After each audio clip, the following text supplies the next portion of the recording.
morning. Thank you so much for joining me this morning. My name is Janine McGowan, and this is my Flosstube. We're here today with two greyhounds in the office. I don't know if you can see. Oh, there's Mosey. There we go. Sleepy greyhound and Rise in the bed right there by the by the unicorn toy, but she's snuggled well in so you can't see her. I missed you all last week. It was so hot, and it had been hot for so long. I kind of get a little bit draggy, but it's cooled off now, so I'm back to my chipper self, and I've even got some nice autumn hair on today to celebrate the fact that it is slightly less roasty. So I hope you are all comfortable where you are as well. First up, stitching in action, we have 3 today. First, Winter Squirrel by Ann L. I love the way this came out, and it looks like it's all DMC, which is beautiful. I think in some ways, as much as I love overdyed flosses, DMC can really make the colors pop instead of muting them a little bit. So it's always nice to see DMC shine. Thank you very much, Anne, for sharing this. I love your finish and the frame that you chose, and I hope you enjoy it as much as I do. Next up, Huckleberry Farm. This one is from Karen M. And she stitched it on 36 count shale from Picture This Plus. She used 2 overdyes, Weeks Dye Works Rum Raisin and Williamsburg, and then DMC for the rest of the stitching. I love the way it came out. I really love the frame that she chose. So thank you so much, Karen, for sharing this one with us. Finally, we have Night Walk Down. This one was stitched by Sherry G, and she stitched it for a friend of hers who's opening a new brick and mortar shop for Under the Sea Fabrics in San Antonio. So if you're in San Antonio, maybe go take a look and you can see Sherry's fabulous model there as well. She used, let's see, 36 count Opal Rose Merta. I've never stitched on Opal. She says it's very sparkly, although it doesn't show in the photo, but I bet in person that's really, really nice to see. She used, let's see, several substitutions, and I'm going to check my notes here. She used Weeks Dye Works Whitewash, Gentle Art Lagoon instead of Seaweed, which is a great tip because Seaweed was discontinued, and a lot of people are looking for substitutions, so I always try and list what people have used instead to give you ideas. So Gentle Art Lagoon looks lovely, and Weeks Dye Works Rum Raisin instead of Cherry Bark. So lovely, Sherry. Thank you for sharing that. And if you, like me, are automatically curious about new fabrics, you can check out Under the Sea Fabrics and look for something fun for yourself. I will absolutely be doing that, and I look forward to trying them. Also, Sherry's husband Chris, you may know, because he, Chris Gilbert, is the photographer for the Lindy Stitches Bird Crush Club. So without knowing it, I was enjoying his photographs every month when my Bird Crush chart and information arrives. And she coincidentally happened to send us several photographs of a particular bird that is already my world around on the schedule for this week. So you'll see more of those in a few minutes. What I'm stitching. I got a little bit of time in on the Pilsner Memorial Sampler, also known as Marianne Mitton from Merry Wind Farm. I've put a photograph in because it's so big that it's a little bit cumbersome to hold up and talk about, although certainly when it's done, I will hold it up and really enjoy showing it off. So here's the photograph. You can see I'm on to the very last section of the border, that top corner with the pink flowers. And we'll find out in a couple of days whether that actually meets where it should, and if not, it's a twisty border. We'll just make it work, adjust, go with the flow. Now I've left out a number of the elements on the way, and so I didn't bring out the original this time. I'll make sure I do that next time, but I haven't been certain with the changes I'm making that I want to include all of them. So once I finish the border and I finished filling in the house, once I finish that whole line across, then I'll go back and see which of the elements I want to put in and where, and what I still want to adjust. So it's been a really helpful stitch, certainly helpful with the grief of losing Pilsner, but also looking forward to every time I see that, I'm going to think of him and really be happy. Although it will be sad when I have to send it off to be framed and I don't get to enjoy it for a few months. But then it'll be on my wall, probably here in the office, so we can see it all the time. Stash Spotlight. Got a piece of fabric this week. This is called Bird's Eye View, and it's from Seraphim. Oops, maybe a better grip on that. You can see it's these blues, corals, sorry, coppery, coral isn't the right one. It's more copper and blue and green, and I really love it. Now, several people have asked me about this fabric because it's the one that I used for not one but two of my new releases this year because I liked it so much. And it isn't currently on the Seraphim website. I did talk to Lori and let her know, because before I used it for things releasing at Needlework Expo at the end of the month, to make sure that it was still going to be available. And she said yes, she hasn't had it up there because it wasn't a huge seller, but she's making more and she'll put it back up there. Again, Needlework Expo is the end of the month, and I have 2 designs on this particular fabric releasing. So it was just, I just love it. I love the way it uses autumn colors, but in a way that's very interesting and dramatic without being spooky, but still atmospheric. Yeah, really pleased. So that's my stash spotlight, Bird's Eye View from Seraphim. World Around now, with the wonderful photographs by Chris Gilbert, are hummingbirds. Last video in my World Around, I talked about hyssop and how it's been so attractive to the hummingbird plants. Or I'm sorry, I need a little more coffee today, I think, despite my chipper attitude. The hyssop has attracted so many hummingbirds, as have a number of the other native plants that we have put into our yard.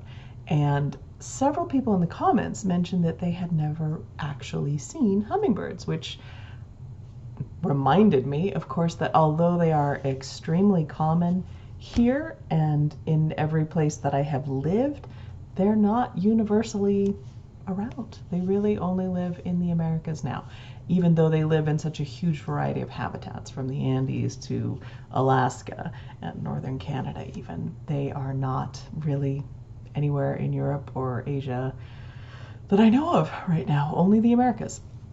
So, although there are hundreds of hummingbird species, very interesting, ranging from the very smallest birds, which are the, let's see, I'm going to get this, the bee hummingbird, only 2 inches long, all the way up through the giant hummingbird, up to 8 inches long. There are really only about a dozen, maybe 15, that are common in North America. If you live in Central or Southern America, you would see quite a few more, and that would really be a treat to get to see some more of those. For those of you who aren't familiar, again, very tiny birds.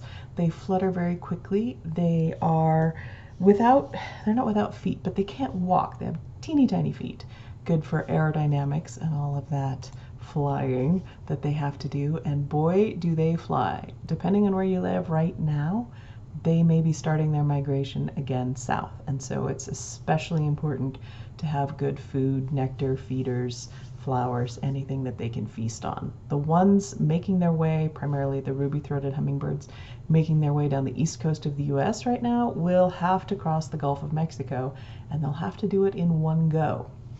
So again, they can perch a little bit, but there's not really anywhere to land. They can't walk, and so it's all fly all the time, 500 miles. I read that the ruby-throated hummingbird will double its body weight from 3 ounces to 6 ounces before trying to cross the Gulf of Mexico, and will use more than half of that, so be down to maybe 2.5 ounces by the time it arrives. And again, that's a one-shot 500-mile flight for those tiny, tiny birds.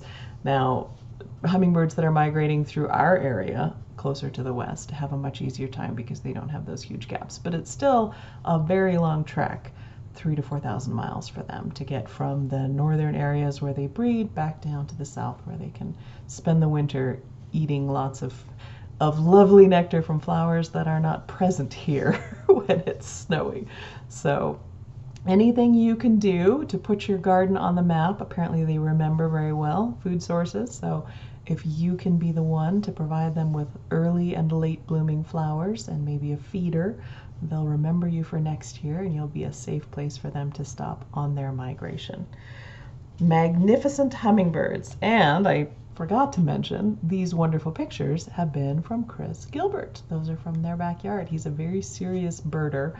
I'm just someone who likes birds, but since I can't really be outside, bird watching as a hobby has never been something that I really participated in, but I did watch a series of lectures recently about bird watching specifically, and it just made me aware of much more of the vocabulary of how you describe birds, which is useful when you are seeing a bird and trying to look it up later, to know what you saw and how to articulate, oh, that's not just the back, it's this or that you're referring to. That helps you narrow down precisely what bird you saw. So thank you, Sherry, for sending those lovely photos from Chris.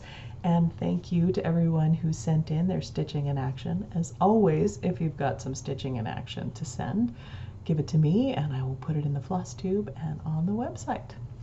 Moving on. Let's see, questions. Last week, the question was, how do you feel about licorice? And as expected, most people are either enthusiastically for or determinedly against. Not surprising, licorice is one of those very polarizing flavors. This week, the question is a little bit different, and it's, what's your favorite sort of late summer memory ritual activity? I know it's still warm, it's August, so summer's not over, but it does feel like August is sort of the turning point of, okay, summer is on its way out. Fall is on its way here. This is the first time in a number of years since my son has graduated high school that we haven't had the approach of back to school checklists and shopping lists and registrations and all of that happening. So it's an unusual fall, but we are still in summer. We're not done yet. So what's your favorite thing that you like to do to wrap it up, to make sure you get the last best whatever? A particular food you like, an activity, going to the lake. Yeah, that sounds good to you. I'd love to hear it. And then maybe I can try some of those things over the next month before we officially wind on to fall. Best thing, speaking of winding up summer, the online Needlework Expo is happening at the end of this month. So you've probably seen a number of photos and sneak peeks, things that are happening. Now is the official, it's all happening now. You are going to see the first pictures of, or actual models of, my new releases, and then shops will get the email this weekend with all of the information, and they'll start reaching out to their customers to see if they want to put in pre-orders. If you're subscribed to my website, you'll get an email the following weekend with some of the photographs, some of the information. I'll put that up on the website that following weekend as well. And that means that the releases from the previous round, a month or two ago, will be available as PDFs at that time, since that's my general habit. I put them on whenever I release the next round of things. So that's a lot of talking about releases. Here they are. First up is called Autumn's Hymn.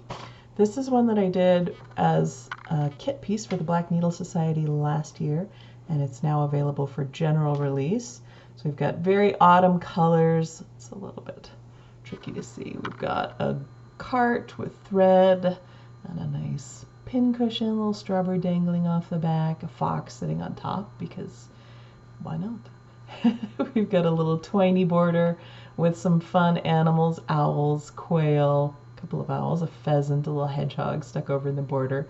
And then up by the house we have a lady with her stitching and her cat sitting on the bench enjoying. So this is Autumn's Hymn. All ready to go. Look at that. And that's the first one. Next up, continuing the series, Seasons of the Heart. This is autumn.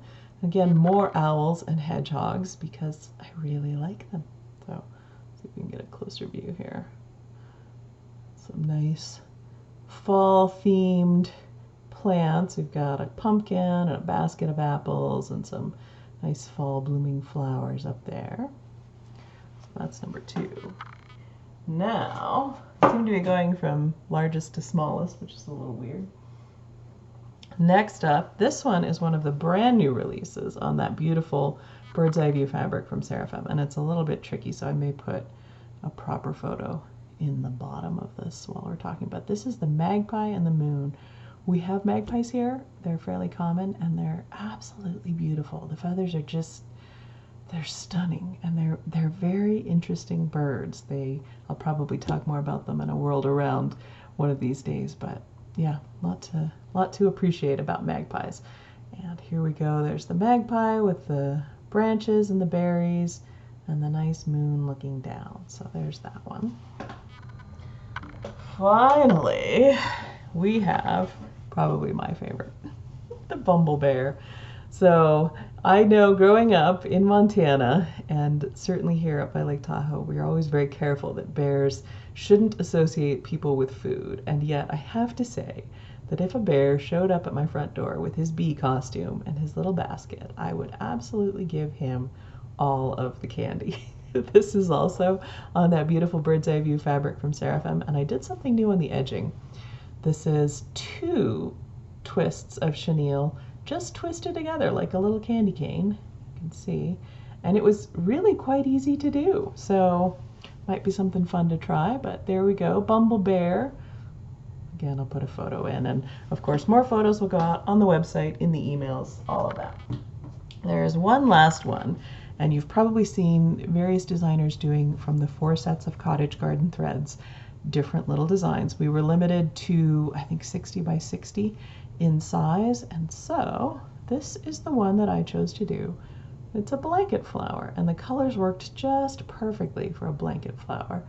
I stitched the little sort of like seed heads on the end. I just stitched them around with a very variegated floss, and so it looks as though the color is in little circles. You could certainly do that either way, but I'm really happy with the way this one came out, and I think it's a fun little thing. This one will be a freebie for any shop that's ordering with me at Needlework Expo. They'll be able to get a copy of that for you. Again, Needlework Expo is just for shops, so they'll be putting information out about getting pre-orders, and then after that the designs will be available for everyone. So those are my new releases, and you have seen them first. These are the very first things. I haven't put pictures online yet. I haven't sent out the shop email yet, although that'll be probably tomorrow, but you've seen it here first.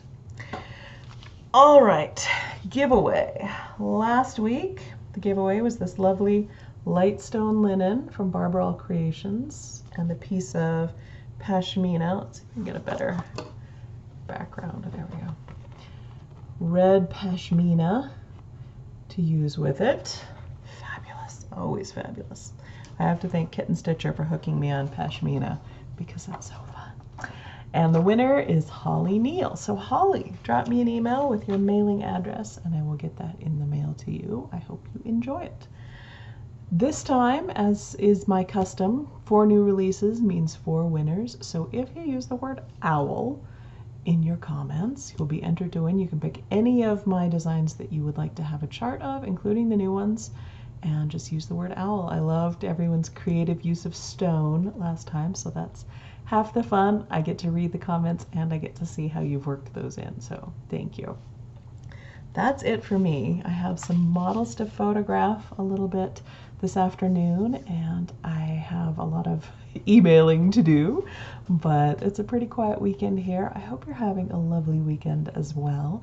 We've got puppy video coming up, and other than that, I think we're all just trying to enjoy the last of our summer. I will see you in 2 weeks, and then the week after that is the expo, so I'll be a little bit busy, but I'm glad we get to connect before then. I hope you have a lovely time, and thank you for joining me. Bye.